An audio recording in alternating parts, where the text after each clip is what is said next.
Today, we'll be talking about learning and Pavlov. So, what is learning? Right?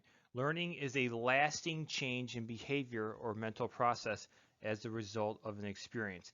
That's the key thing there, right? The lasting change in behavior or mental process. Because you might be able to like just copy or mimic someone, but if you can do that over a period of time, now you have learned something. So that's a key word there, right? Lasting change in behavior or mental process. So there's two important parts when we talk about learning, right? One, a lasting change, which we just talked about. A simple reflex, that's not learning. Learning also regarding mental process is much harder to observe and study. So we've talked about that before when we talked about the history of psychology. When we're talking about the mental process, it's hard to tell exactly what's going on inside your head. So we have to focus on actions as well. So life without learning. Learning is more than school, books, tests. Without learning, our lives would simply be a series of reflexes and instincts. We'd not be able to communicate. We would have no memory of our past goals, our past or goals for the future. That's what makes humans great is because we have such complex learning. If you had no idea about your past or had no idea about your future, that's kind of like what makes life worth like living, is to, remember the memories, to have a plan for the future, goals for the future. It's always about something to look forward to. So learning's effects on behavior. In humans, learning has a much larger influence on behavior than instincts. So learning represents an evolutionary advance over instincts. And that, like I was saying earlier, that's what separates us from other animals, right? That's why we are so sophisticated and we've evolved to be the apex predator on Earth. So what are some of the different types of learning? So there's simple and then there's complex learning. Simple learning would be like habituation, which we've talked about earlier this year as well. This is learning not to respond to the repeated presentation of a stimulus. So an example, like if you live in the city, hearing emergency sirens going off all the time or car alarms, right? You've learned just to kind of ignore it. That's habituation, is where you get used to things and you don't respond to things anymore. Another type of simple learning would be mere exposure effect, a learned preference for stimuli to which we have been previously exposed. So like if you're used to like a certain voice, whether it's your coaches or parents or something like that. Think about what do you like? Like what do you like to drink? Coke versus Pepsi. That used to be the big one. Apparently it's not as big anymore. But think about whatever you like to drink. Is it because your parents drink the same thing so you grew up drinking that? That's the mere exposure effect. All this is saying is that you tend to like things that you're exposed to. So if you're exposed to Pepsi your whole life, you're probably going to like Pepsi, right? Because it's a little bit sweeter than Coke. So you tend to like sweeter things.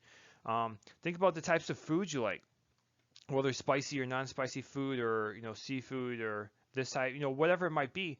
It's probably because you were exposed to it.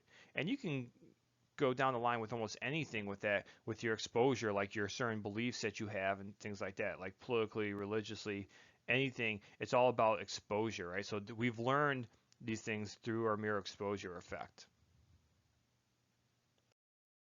So now complex learning.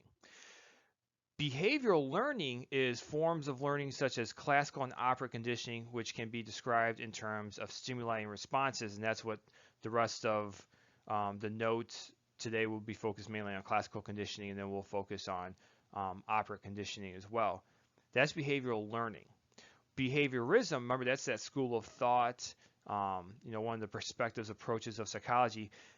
What they believe, they believe that psychology should be a couple things. One, objective. So if you remember when we talked about the history of psychology, they said we can't focus on mental process at all because you can't see what's going on inside the brain. So it must be objective. You have to be able to see what's going on. So they only study behavior without reference to the mental process. Right? They felt that the basic laws for learning were the same for all animals, like humans and dogs. So how you train dogs with like positive reinforcement, and we'll talk a lot about that this year. Same thing for humans, right? We are all taught the same way. Now, some of us learn better than others, but we're all taught the basic laws the same. Some of the leaders in this was Watson, if you remember Watson, he's the one that kind of coined behaviorism. He's the one that did the baby Albert experiment. And then Ivan Pavlov, who we're going to spend the rest of these notes talking about, and I'll show you a couple of videos on him as well. So associative learning. So this is kind of like a general term, and this just says learning that certain events occur together. So it could be either classical conditioning, which we're going to focus on today, where the two events may be two stimuli like lightning and thunder, or it could be operant conditioning, which we'll talk about in the next set of notes, where there is a response and a consequence. So like a seal getting a fish for having a ball balance on his nose, right? So that's that positive reinforcement. That's how you train animals to do things. And then if you in the book it talks about how there were these people studying psychology and they were studying opera conditioning, and then they left to be animal trainers because they made a lot of money working for the circus because they realized they just took those principles and applied it to animals and they became very successful. So Ivan Pavlov and classical conditioning. So one of the most famous people in the study of learning is Ivan Pavlov. So in this unit, you're going to need to know a few people and what they're associated with. So make sure you know Ivan Pavlov is associated with classical conditioning. All right, so that's a key thing. That's something you definitely want to highlight in your notes. So originally, he was actually studying salvation and digestion. So it wasn't like he tried to study this whole classical conditioning thing.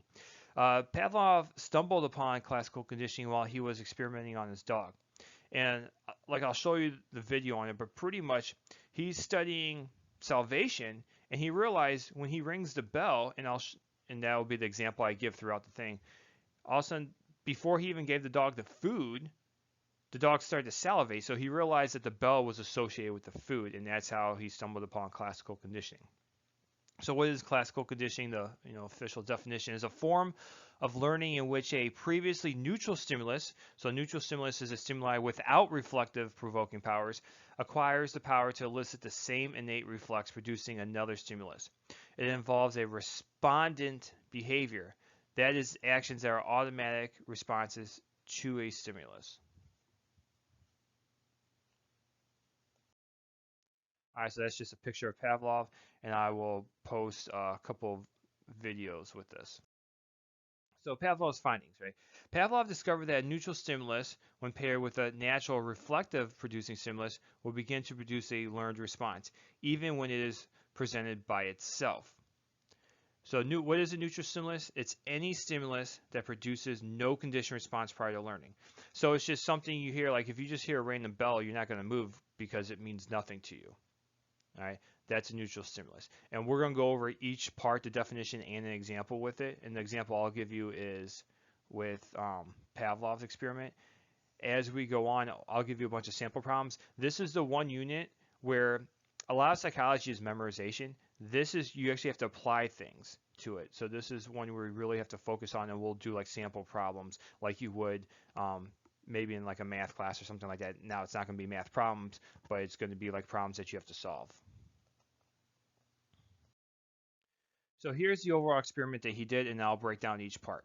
Right, so you have the UCS or US, that's the unconditioned stimulus. So you have the food, right? So unconditioned just means it happens naturally. So this is before conditioning happens, before there's any learning that happens. When the dog sees the food, you have the unconditioned response, the UCR or the CR, that's salvation. So when the dog sees food, and we all do this, right? If I'm talking about food right now, maybe you start salivating right now. So that happens naturally, that's unconditioned. Well, then you have the bell or the toner, that's a neutral stimulus. You ring that and the dog just kind of looks at you like you're stupid, like why are you ringing that bell, right? It has no meaning whatsoever. But when you start ringing that bell, so now we're at the bottom half, right, during conditioning. If you start ringing that toner or that bell when you give the dog the food, the dog's going to naturally salivate at the food. So now after you do it numerous times, every time the dog hears the bell or the toner, so now this is conditioned, it's going to start to salivate. So this is the conditioned response. Remember, condition means you have learned it. So you've been conditioned for it. And like I said, we'll go over each individual part of this. So here are the 5 components of conditioning. And like I said, we'll go over the definition and an example for each one. So we got the neutral stimulus, and so a lot of times you'll just see NS for that. The unconditioned stimulus, you'll see US or UCS. Unconditioned response, right, that would be UR or UCR. Conditioned stimulus, CS, and conditioned response, CR. So remember, unconditioned, key thing for this is unconditioned means it happens naturally. There's no learning going on. Conditioned means you were conditioned to learn, you were conditioned to behave that way, so you learn to behave that way. So the first one, unconditioned stimulus, is a stimulus that automatically, without conditioning or learning, provokes a reflective response. So in the example of Pavlov's experiment, food was used as the unconditioned stimulus because it produced a salvation reflex. So in classical conditioning cannot happen without the unconditioned stimulus. Right? The only behavior that can be classically conditioned are those that are produced by unconditioned stimulus. So you have to have this to have classical conditioning. If you don't have an unconditioned stimulus, it can't be classical conditioning. Unconditioned response is a response resulting from an unconditioned stimulus without prior learning. So in Pavlov's experiment, the unconditioned response was the dog salivating when its tongue touched the food. So they realized that the unconditioned stimulus and unconditioned response connection involves no learning or acquisition at all. Right? So remember, unconditioned happens naturally. One of the key things for the response is you always have to say salvation after the food or salvation after the bell, because the responses are going to be either the same or very similar. So in the problem, because what you're going to have to do, you're going to get like a problem like this, and then you have to label it with the 4 parts. And so because the responses are going to be the same or very similar, you always have to say salvation after the food or salvation after the bell to distinguish which one it is. So I know you know what you're talking about.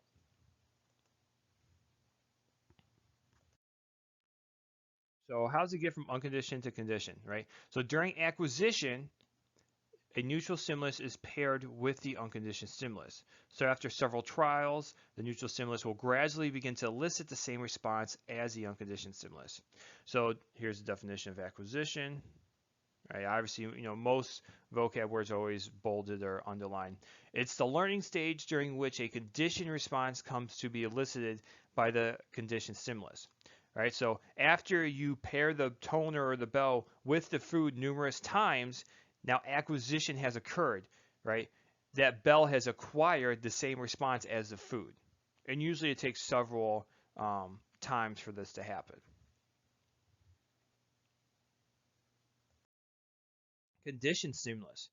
A conditioned stimulus is the original neutral stimulus that gains the power to cause a response. So whatever the neutral stimulus is, automatically becomes a conditioned stimulus. So originally it has no power at all, but then when it's paired with the unconditioned stimulus, now it acquires that same power, and then it becomes the conditioned stimulus. So you have learned to respond to that stimulus. So in Pavlov's experiment, the bell or the toner began to produce the same response that the food once did. So therefore, the bell would be the conditioned stimulus in this scenario.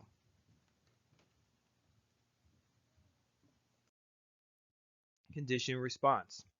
A conditioned response is a response elicited by a previously neutral stimulus that has become associated with the unconditioned stimulus. So although the response to the conditioned stimulus is essentially the same as the response originally produced by the unconditioned stimulus, we now call it a conditioned response, right? Because you've learned to respond to the bell. Originally you didn't respond to it, but you learned to respond to it. That's why, like I said earlier, you have to say salvation after the bell. So I know that's a conditioned response, and you're not just talking about salvation after the food. So higher order conditioning, where once a conditioned stimulus is paired with a new neutral stimulus, creating a second weaker conditioned stimulus. So this is also known as second order conditioning. So an example of this would be a person got struck by lightning, now are now fearful of lightning, right? That's a conditioned response. You get struck by lightning, I mean, I'd be scared too. So that's a conditioned response. You learn to be scared of lightning. Before that, you weren't scared of lightning, right? You saw it, it was beautiful, you moved on. But once you got struck, you became scared of it. So now every time you see lightning, you get scared. That's a conditioned response. But if that person now associates thunder with lightning and becomes fearful of the sound of thunder, then the thunder became a conditioned stimulus. All right, so that's where you see here. So you got lightning is now the new conditioned stimulus, and you still have that fear, which is that conditioned response. So thunder is now the higher order conditioning. That's a conditioned stimulus, and then you still have fear as a conditioned response. So it's weaker. So it's not as strong as lightning, because if you see lightning, you're going to be more scared. But now, anytime you associate something with it, you still elicit a response, a learned response. So you hear thunder and you know lightning is near, so then you start to get scared. Not quite as strong as if you actually see a lightning, but it's still there. Think about like if you got bit by a dog. You weren't scared of dogs originally. You got bit by a dog, so now you're scared of dogs. So when you see a dog, you get scared. But now, let's say you just hear barking and you know a dog might be near. That would be that second order conditioning, that that higher order conditioning that we're talking about. Extinction. So extinction is a diminishing or lessening of a learned response when a unconditioned stimulus does not follow a conditioned stimulus. So to acquire a conditioned response, we repeatedly pair a neutral stimulus with the unconditioned stimulus. But if we want to reverse this learning, we must weaken the strength of the connection between the two stimuli. So it's important to realize that extinction does not mean complete elimination of a response. So in Pavlov's example, if we take away the food and only ring the bell, the dog's going to salivate and it's going to keep salivating, but after a while it realizes that food doesn't come, and so the salivation is going to get less and less and less till where it stops salivating at all. That is where extinction has occurred, right? So it's not responding to that neutral stimulus anymore, that conditioned stimulus. Now, it doesn't mean it's completely gone away. It can always come back though. And that is called spontaneous recovery. Right, so extinction merely suppresses the conditioned response, and the conditioned response can reappear during spontaneous recovery. So what is spontaneous recovery? Definition, right? The response after a rest period of an extinguished conditioned response. Spontaneous recovery is weaker than the original conditioned response. And so I'll show you a chart on the next slide.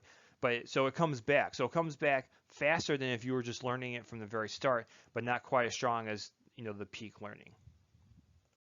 And that's what we see here. So if you look on the left, as it goes up, right? So as you see the blue line go up, that's the strength of the response. So that in this scenario would be the salivation. So the more you pair the food with the bell, the stronger the response gets. Well, now when you see the blue line go down, you now have taken away the food. Notice at first it's still salivating, and it's less and less and less until there's no salivation at all. And then so you have no response at all. Now, if you bring back the food, you bring it back once, notice where we started at. It's all the way, in the middle, versus when you start down here, it's, towards the bottom. So it comes back quicker, but not as strong as the peak where you had it up here. And then if you take it away again, it'll drop, it'll go away. So reinforcement procedure. So what if we could not distinguish between stimuli that were similar? So thinking about like maybe the end of the bell ending in class versus a fire alarm, or a doorbell versus our cell phones. So there's two things. There's something called generalization, which I've mentioned earlier this year. This is the tendency to apply a response to stimuli similar to the conditioned stimulus.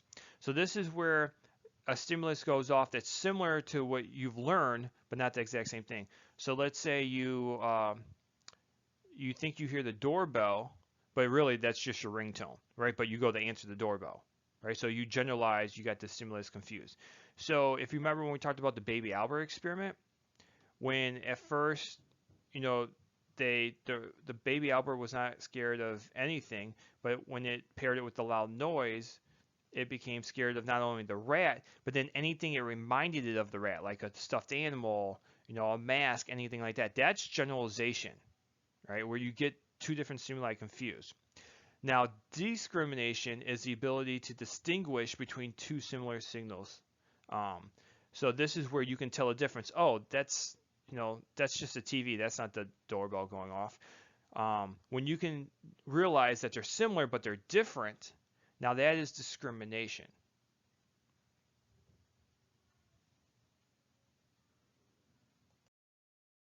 So Garcia, like I said, you'll need to know a few different people. Garcia is someone we talk about because he studied food aversion. So make sure you know that he is the one that studied food aversion. So what happened with this thing was he knows that rats would not drink water from plastic bottles in radiation chambers.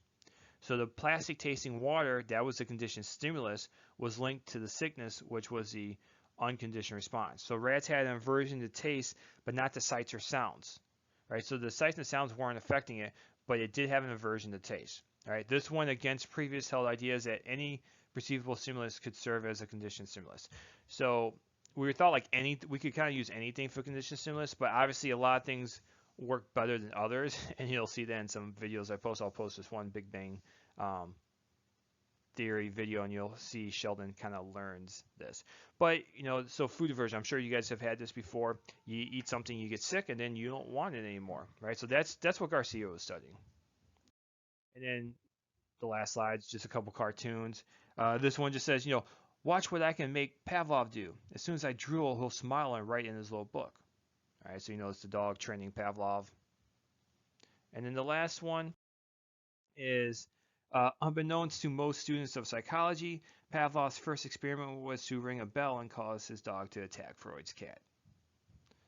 So just a little psychology humor for you guys.